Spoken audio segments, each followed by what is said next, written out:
Balloon popping race summer game swimming pool party.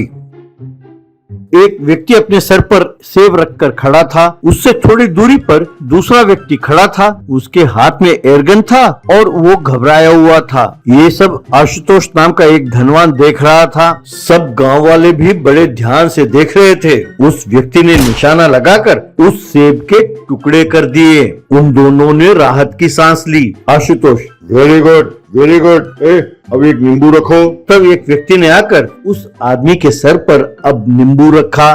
जिस व्यक्ति के हाथ में गन था वो अब और घबरा गया। फिर भी उसने हिम्मत करके निशाना लगाया और गन चलाया। नींबू के 2 टुकड़े हो गए। तब आशुतोष, अरे वाह, कमाल कर दिया भाई। भाई अब एक चावल का दाना रखो उसके सर पे, यूं कहा। एक व्यक्ति ने जाकर उस आदमी के सर पर एक चावल का दाना रखा। तब गन वाला व्यक्ति, ये क्या साहब, चावल का दाना? ये तो बहुत मुश्किल है, मुझसे नहीं होगा। आशुतोष, ये क्या भैया, शर्त तो शर्त है। तुमने तो शर्त लगाया था ना कि इसके सिर पर कुछ भी रखो, तुम चलाओगे गोली और उसके टुकड़े करोगे। अगर ऐसा किया तो तुम्हें 1 लाख रुपए मिलेंगे, वरना तुम दोनों को अपना सर मुंडवाना होगा।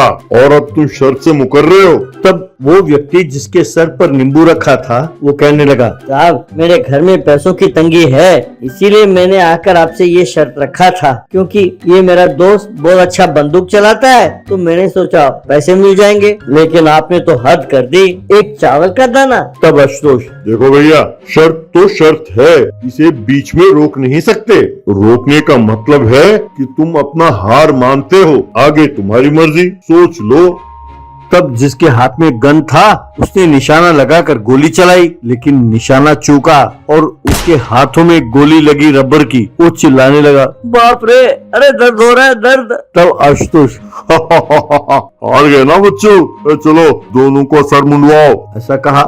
यूं दोनों का सर मुंडवाकर उन्हें गधे पर बिठाकर पूरे गांव में जुलूस निकाला। ये देखकर आशुतोष जोर से हंसने लगा। आशुतोष उस गांव का सबसे बड़ा धनवान था। वो बहुत क्रूर व्यक्ति था। वो गांव में लोगों के साथ बड़े ही अजीबो गरीब शर्त रखता था और जीत के उन्हें परेशान करने में बहुत मजा लेता था। उसी गांव में विमल नाम का एक लड़का था। वो आशुतोष के रखे हुए शर्तों को देखता रहता था। क्योंकि उसे पैसों की जरूरत नहीं थी, इसलिए वो उस शर्तों में भाग नहीं लेता था। लेकिन वो हमेशा ये सोचता रहता था कि कैसे वो आशुतोष को सबक सिखाए। एक दिन विमल ने सोचा कि इस कमीने आशुतोष को सबक सिखाना होगा और उन जीते हुए पैसों से इस गांव के लिए कुछ न कुछ भलाई का काम करना होगा। उसने यूं सोचा। वो सीधा आशुतोष के पास गया और उससे मिलकर, आशुतोष जी, मुझे तुरंत 10 लाख रुपए चाहिए, बहुत अर्जेंट है। उसके लिए आप जो भी शर्त रखें मुझे मंजूर है। आशुतोष, 10 लाख रुपए? ठीक है, क्या शर्त रखें? यूं वो सोच ही रहा था। तब विमल, देखिए आशुतोष जी, अगर आपको आपत्ति ना हो तो मैं एक नए शर्त के बारे में बताऊं। आजकल वो बहुत प्रचलित है। आशुतोष, अच्छा सच? चलो बताओ तो सही, क्या है वो? तब Vimal, balloon popping swimming pool challenge, यानी एक स्विमिंग पूल के पास कतार में बहुत सारे गुब्बारे फुलाकर रखेंगे और पैरों से उन्हें फोड़ते हुए सीधा स्विमिंग पूल में जाकर कूदना होगा। जो पहले कूद कर जाएगा जीत उसी की होगी। अगर एक भी गुब्बारा बच गया तो मानो वो व्यक्ति हार गया। आशुतोष, अरे वाह, ये शर्त तो बहुत मजेदार है, मैं तैयार हूँ। पर याद रहे, अगर हार गए तो सर मुंडवाना होगा। विमल, हाँ, मुझे याद है। तो शर्त कल रखें, गुब्बारों का इंतजाम मैं खुद कर लूंगा, ऐसा कहा। अगले दिन विमल ने स्विमिंग पूल के पास एक कतार में लाल रंग के गुब्बारे और दूसरे कतार में नीले रंग के गुब्बारे रखे। फिर उसने एक नीले रंग के गुब्बारे में उस गुब्बारे के साइज का एक पत्थर रखा और उसे गुब्बारों के साथ मिला दिया। मुकाबले वाले दिन सारा गांव वहाँ इकट्ठा हो गया। नीले रंग वाले गुब्बारों के कतार के सामने आशुतोष और लाल रंग के गुब्बारों के कतार के सामने विमल खड़े थे।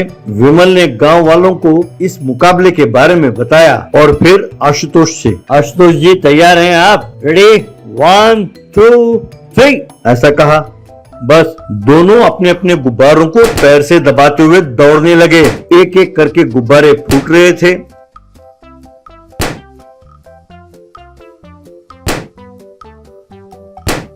आशुतोष ने उस पत्थर वाले गुब्बारे को जोर से दबाया, बस उसका पैर टूटा और वो बाप रे, मेरा पैर! कहकर चिल्लाने लगा। विमल सीधा स्विमिंग पूल में जाकर कूदा। ये देखकर गांव वालों ने ताली बजाई। बाद में सिर मुंडवाकर आशुतोष गधे पर बैठकर सारे गांव में उसका जुलूस निकल रहा था, तो गांव वाले उसे देखकर हंसने लगे।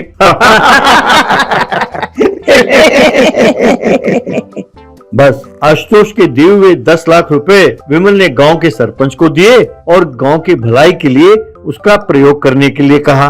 Large family pizza eating challenge.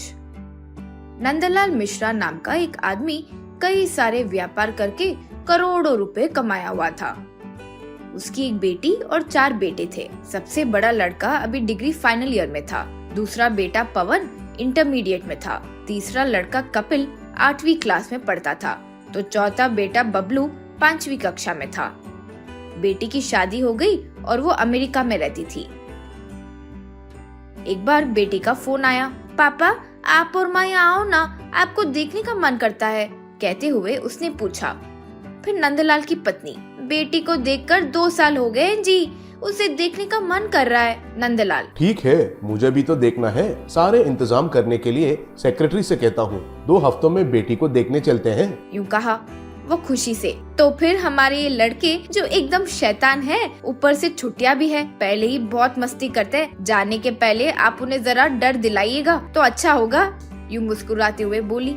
Nandlal भी मुस्कुराने लगा।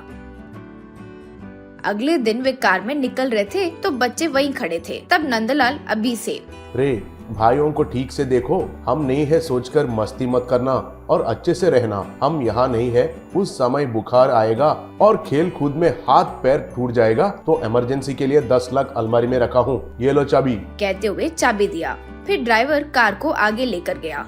माँ पिता के जाने के बाद वो घर बच्चों के मन मर्जी हो गया। चीजें सब घर पर यहाँ वहाँ बिखरे पड़े हुए थे। सबसे बड़ा अभी टीवी के आगे बैठकर वीडियो गेम्स में व्यस्त था।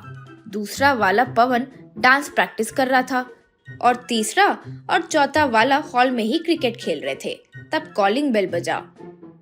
अभी जाकर दरवाजा खोला। आगे वाला व्यक्ति, एक्सक्यूज मी, मैं एवरेस्ट पिज्जा कंपनी वालों के तरफ से आया हूँ। हमारे कंपनी वाले पहली बार जो चीज किसी पिज्जा में नहीं था और नहीं होगा वैसे हमारे डीलक्स पिज्जा में है, उसका प्रमोशंस के लिए सबसे पहले इस एरिया में आपका घर को ही चुना है। पिज्जा ईटिंग चैलेंज कंपटीशन को फैमिली के बीच ही रखने का निर्णय लिए हैं। जीतने वालों को 10,000 रुपए प्राइज मनी देंगे। कृपया करके आपके माता पिता को भी भाग लेने के लिए रिक्वेस्ट कीजिए, उनको जरा बुलाइए। यूँ कहा। वो सुनकर पवन, हमारे पेरेंट्स नहीं है, अमेरिका गए हैं, हम 4 ही हैं। यूँ कहा। वो पिज्जा वाला, अरे ऐसा है क्या? कोई बात नहीं है, चैलेंज तुम चारों में ही मुकाबला करते हैं। हमारा पिज्जा को जो भी बिना एक पीस बचाए सबसे पहले खाएगा वही विनर होगा। कहते ही चारों बहुत खुश हुए। तब अभी, प्लीज कम इन, आपके पिज्जा खाने के लिए हम 4 तैयार हैं। कहाँ है पिज्जा, जल्दी दीजिए। यूँ कहा। वो व्यक्ति बाहर वैन के पास जाकर बड़े गाड़ी के पहिए जितने बड़े पिज्जा लाकर उनके सामने रखा। तब अभी, इतने बड़े पिज्जा, यही है क्या डीलक्स पिज्जा? यूँ पूछा। तब पिज्जा वाला, हाँ, अब आप सब पिज्जा के सामने बैठकर तैयार रहिए। यूँ कहा।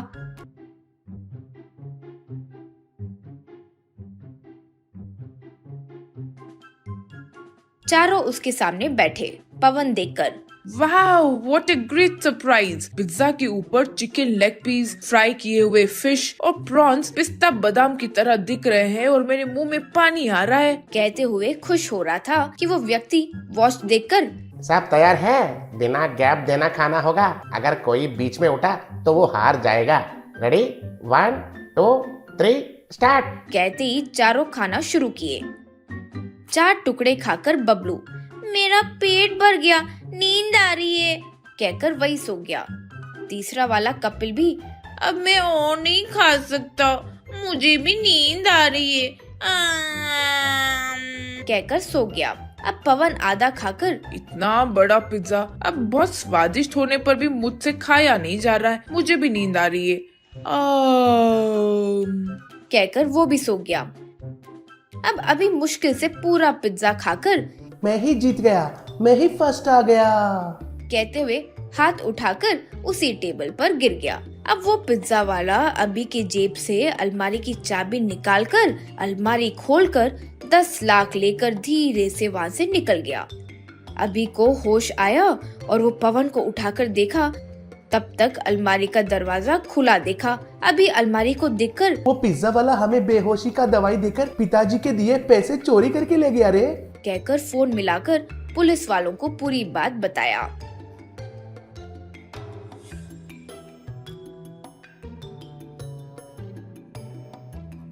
पुलिस वालों के साथ एसआई वहां आया। घर की छानबीन कर एक कांस्टेबल से घर के आंगन में 4 और पीछे 4 सीसीटीवी कैमरास है, तुरंत वो फुटेज को निकालो। यूं कहा। अगले दिन एसआई आकर अभी से तुम्हारे ड्राइवर ने ही चोरी का प्लान किया है। सीसीटीवी कैमरा में तुम्हारे पिताजी का तुम लोगों से बात करना, तुम्हें चाबी देना, ये सब रिकॉर्ड हुआ है। उसे 4 मारने पर वो अपनी गलती मान गया। तुम्हारे पिताजी तुम्हें घर की जिम्मेदारी देकर गए थे और तुम गैर जिम्मेदारी हो गए, इसलिए ऐसा हुआ। तुम्हें खाने के लिए दिए हुए पिज्जा में नींद की गोली की मात्रा बहुत ज्यादा थी, ऐसा लैब रिपोर्ट में आया है। तुम्हारी किस्मत अच्छी थी कि किसी की जान नहीं गई। ये लो तुम्हारे पैसे। कम से कम अब से पराये लोगों की बातों पर यूं ही भरोसा मत कर लेना। कहकर पैसे देकर चले गया। इससे वे बच्चे चैन की सांस लिए।